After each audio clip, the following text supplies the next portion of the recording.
Story 1. Paper napkins. A smile crawled across his lips, the sort of smile that came during those in-between, horribly momentous occasions. When he was young, one such moment had followed his workings with a wax crayon on the back of an old cereal packet.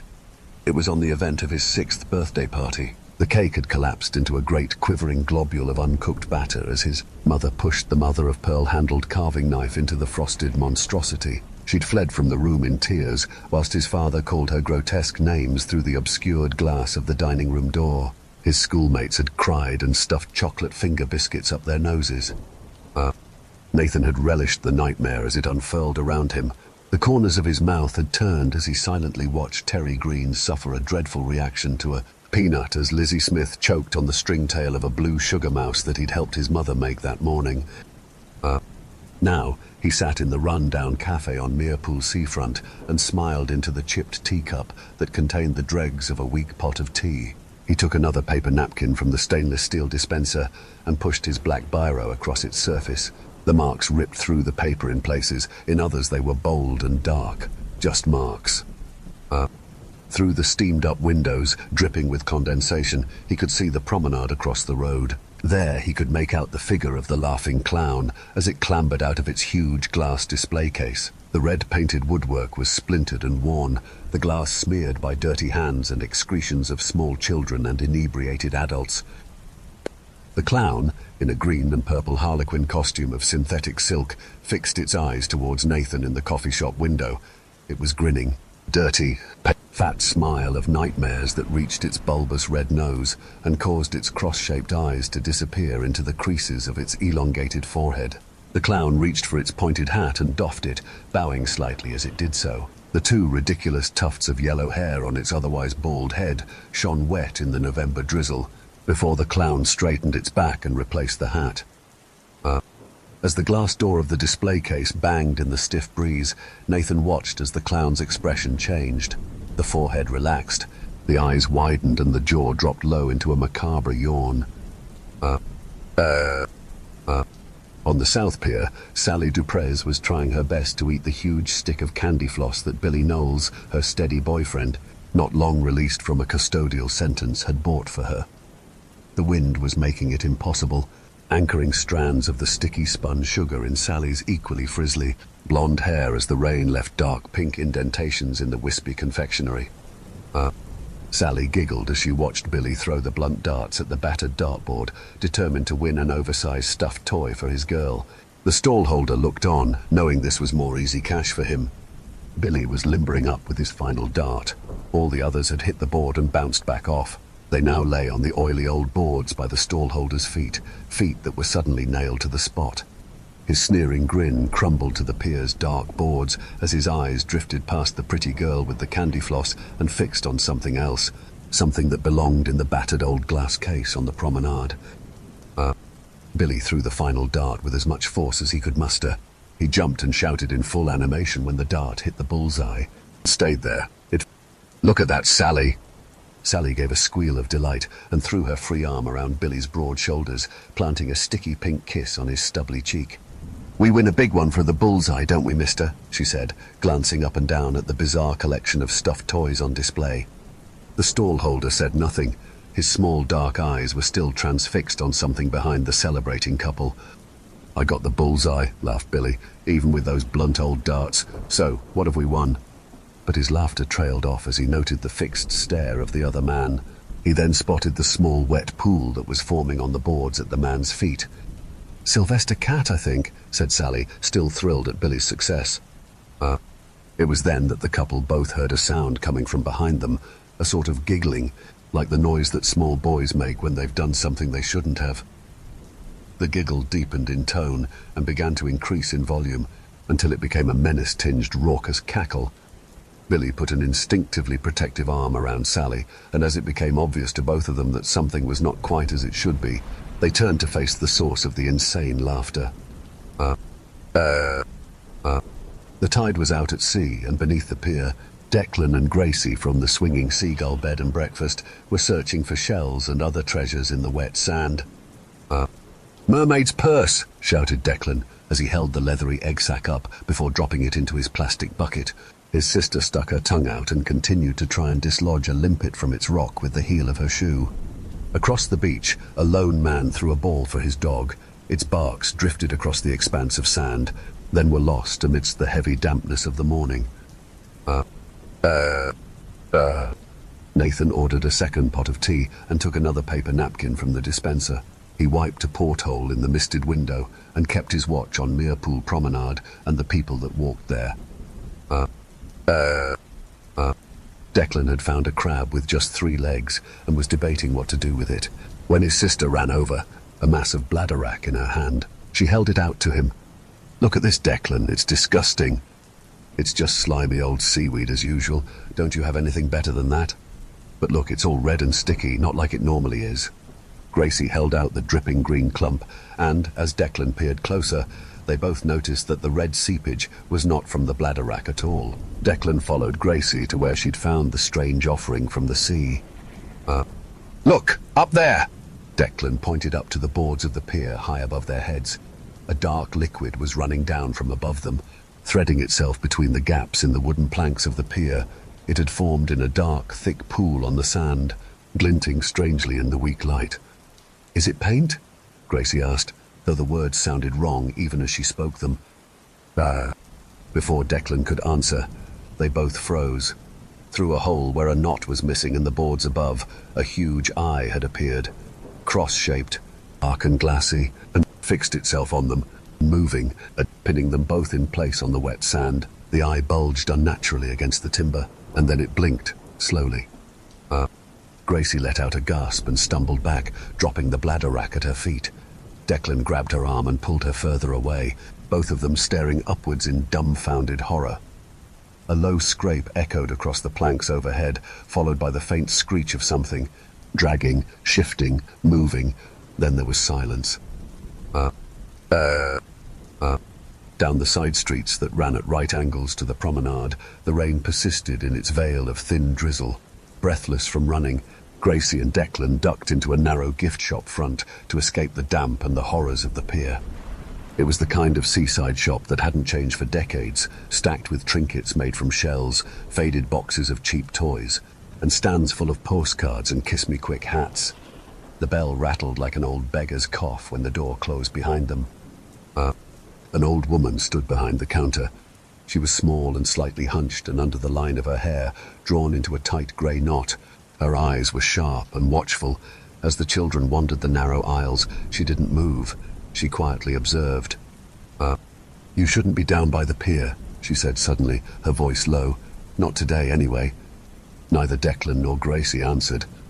The woman's hands, spotted with the brown marks of age, moved over the countertop, tapping faintly against it, keeping time with something only she could hear.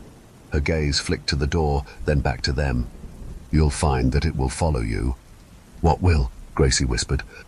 The woman's mouth twitched into what might have been a smile, but she said nothing more. The siblings quickly left the shop, glancing back with the sudden conviction that home was the only safe place to be. The drizzle had thickened, and a mist was rolling in from the ocean. For a moment, Declan thought he saw something purple and yellow shift quickly past the end of the street. He took his sister's hand and tugged her in the direction of the swinging Seagull B&B. In the cafe, Nathan's sickly smile lingered as he pulled the black biro across another flimsy napkin. The pen scrawled jagged arcs and scratches, tearing at the paper as though the surface resisted the peculiar marks. It put him in mind a little of the time in the boys' toilets at high school. Crouched in the graffiti-covered stall, he'd drawn the marker pen over the surface of the toilet paper that hung limply from its holder. The peculiar events of that afternoon and departure of the head of the geography department had been the subject of classroom speculation for many months that followed. The greasy-haired girl behind the counter, young and pale with shadows under her eyes, was trying not to watch him, but she couldn't help it. Each scrape of the biro seemed to draw her attention, each movement of his hand making her chest tighten in unease. When Nathan glanced up, catching her eye, she looked away quickly and started wiping down the counter with a grey dishcloth. Nathan's smile widened. In the pirate's cabin, amusement arcade, the air smelled of overheating electrical equipment and cheap disinfectant.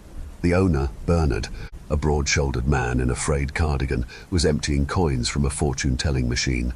It was one of the old ones, temperamental but still popular, with a gypsy woman's head and torso, her eyes rolling back into her skull whenever a coin rattled into the slot. As Bernard emptied the coins into a bag, a card suddenly clattered out of the machine onto the little tray where fortunes were dispensed. He frowned. He hadn't put any money in. Picking it up, he turned it over. The words, printed in uneven type, read, "The actions of a fool may determine the fate of the ignorant and unaware." Before he had time to ponder over it, a sound whispered close behind him. A swish, soft and deliberate, the unmistakable rustle of fabric brushing past. He spun round. No one was there. But the gypsy's painted eyes were now staring straight at him, and her wooden hand, which normally lay across her chest, was pressed against the glass case. As Bernard looked past the gypsy woman, at his own reflection, he could see a shape behind him. He heard a snigger and felt the brush of cold skin across the nape of his neck. Later, the cafe was empty except for the lone shape of Nathan sitting at the table in the window. The condensation blurred the outside world into smudged lights and movements. Nathan remained, a pile of biro-marked napkins in front of him. He folded them carefully, one by one, his smile never wavering. Through the steamed glass, he saw the clown again. Now, the lumbering creature was climbing back into its case. The door swung open on stiff hinges. The figure hunched, contorted, then slid itself behind the glass, pulling the shuddering door close behind it. Inside, the hideous harlequin's face froze once more into its permanent macabre grin. Nathan rolled his biro across the table towards him, then picked up the last napkin, folded it into a neat square, and set it at the center of the pile, his fingers pressed down, flattening it slowly. The girl behind the counter shivered, though she could not have said why. Nathan nodded in the direction of the girl, collected together his things, put them in his duffel bag and slipped on his anorak. He left silently, the door barely making a sound as he stepped out into the damp, fading light. He headed towards the promenade, his hands shuffling in his pocket as he crossed the road, scurrying between cars and puddles, his face hidden within his hood. As he reached the glass case, dripping with the day's precipitation, he pulled a coin from his pocket. The slot was gunked up with chewing gum, and he picked it away before sliding the coin into the space within the metal. The machine clattered, the huge panes of glass shuddered, and the clown's painted grin seemed to quiver, just slightly. Nathan leaned close to the smeared pane, his breath fogging the surface. On the inside of the glass, a handprint gradually appeared, palm to palm with his own. And then all at once the clown burst into its puppet-like automation, jerking and twisting, and its equally sinister laughter and taunting fairground music began, ringing out into the salty air. Nathan smiled the smile and touched the side of his duffel bag. Then he turned and wandered his way down the promenade, disappearing into the mist towards his accommodation for the night at the swinging seagull bed and breakfast. Story 2. Not my horror story. The boiling teapot provides my ambience for supper. I've not had electricity for a couple days now, not since the rest of the town mysteriously disappeared. Again, so I have no way to play my usual noise of distraction. The teapot certainly tries its best to fill in the gaps music would normally find purchase within, but it is a teapot, and the sound of bubbles has never been high on my meditation playlist. Not that I meditate either, neither does my soon-to-be visitor. We're both worldly that way. Maybe I ought to leave. It's a prospect I entertain every year, every time my neighbors apparently do the same, and yet each time I remain. In my defense, no one is at the checkout lanes to demand I pay $15 for a carton of eggs, which seems like a fair enough trade-off. The discomfort of abject solitude will always lose to free groceries, at least in my opinion. Besides, I've never had an issue before. I've never had much of anything before, save boredom and an excessive consumption of tea. I pour the water over my tea bag now, trying to enjoy the shift in acoustics. Warm wafts of minty steam tickle my nose as I peer into the cup, watching the hot water slowly tint brown as it soaks up the leaves. Anything to entertain myself, right? It is mesmerizing in a way, not too unlike watching the flame on my candles or the shadows grow in the corners. It is certainly distraction enough, as I don't notice the strangers outside my house until they barge inside. Okay, barge is too kind of a word. They kick my door open with an ill-timed grunt that suggests teenage incompetence, and sure enough, a group of 4 kids tumble into my dim house. The first one through, a tall boy with shaggy brown hair and a stained denim jacket, stands aside to allow his friend's entry, then slams my clearly broken and splintered door closed again, pressing his back against it and sighing heavily. I cringe for the hinges. One of his friends, a thin, wiry girl with mud all over her, collapses to the ground and starts heaving with sobs. Another girl with a nasty gash across her face kneels beside her weeping friend and pulls her into a hug. The last, a small and wiry boy in a blue and white Letterman, rushes to the side and hunches over himself, gasping for breath. None of them notice me, nor my candle, nor my steeping tea and steamed scowl. The girl holding her crying friend looks to the boy against the door. What are we going to do?" she asks. Her voice scratches and cracks like she's been screaming for hours. The boy doesn't open his eyes. "Daniel?" She presses again, louder now. "What are we going to do?" He's dead," wails the girl in her arms. "He's dead, Marie. He's dead." Her friend Marie hushes her and pets her muddy hair, all while still glaring at Daniel, who has yet to respond. He keeps his eyes closed and mouth open, his chest rising and falling with shallow, hurried breaths.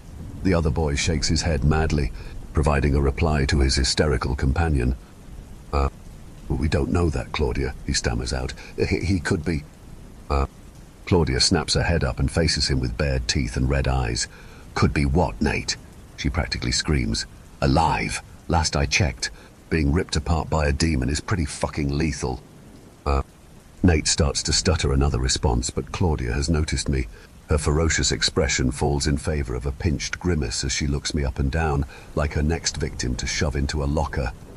"The fuck?" she demands, all panic gone from her voice, replaced with that unmistakable tone of a mean girl. Her friends turn at her words, finally deciding to notice me and offering varying looks of confusion and terror. "Oh," I say, taking a sip from my still steeping and broiling hot tea. "Don't mind me."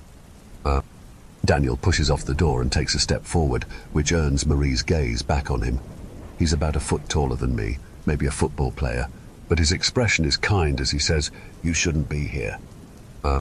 I raise my brow. "In my own house?" I glance around my surroundings, the plain log walls, minimally decorated, my grandfather's oaken furniture, my 7-day candle now on its 5th day. "Pretty sure it's the opposite way round, kid. You mind?" I gesture to my door, sitting crooked in its frame, but none of them pay my suggestion any attention. Nate looks aghast as he shakes his head with an unnecessary fervor. "You need to go," he tells me emphatically, supporting Daniel's statement. It's not safe here. There's something out there." "Who are you?" demands Claudia, interrupting Nate, who looks rather distraught at the act. She must have something against him to keep cutting him off. Poor Nate. "I'm not going to tell you that," I answer her anyway, punctuating my reply with another still too hot sip of tea. Claudia scoffs and rolls her bloodshot eyes, opening her mouth to say, no doubt, a number of prissy things she really has no business saying, but Marie beats her to it. "Please," she says, turning to me and narrowing her eyes into a look she probably thinks is confident and commanding. Frankly, she just looks tired and scared. I wonder how long they've been out there. I wonder if they've taken any of my precious free groceries. I hope not. They had better not. It really isn't safe. You need to go. I'm really fine, actually, I assure. Daniel and Marie both frown. Claudia buries her face into Marie's shoulder. Nate finds my wall and leans against it. In the end, it's Daniel who takes another step forward and tries to be the voice of reason. "Listen, Mom." "Don't call me Mom." "How's asshole then?" Claudia mumbles. I send her muddy head a dry smile. "How's your dead boyfriend?" She wails again and presses in closer to Marie, who simply sighs and continues to hold her back. Daniel tries again. "This really isn't a safe place," he says. "The entire rest of town is gone and..." "Oh, I know," I tell him.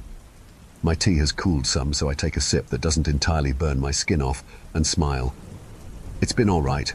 Usually is. Really miss the electricity, though. Always do. I could use some Bon Jovi in these trying times. Excited for it to come back. You have an ETA on that. You can stay if you do. Just kidding, I know when it will. You can't stay. The group of intruders falls silent again. Even Claudia turns her head sideways to peek at me, though she looks more disgusted than her flabbergasted friends.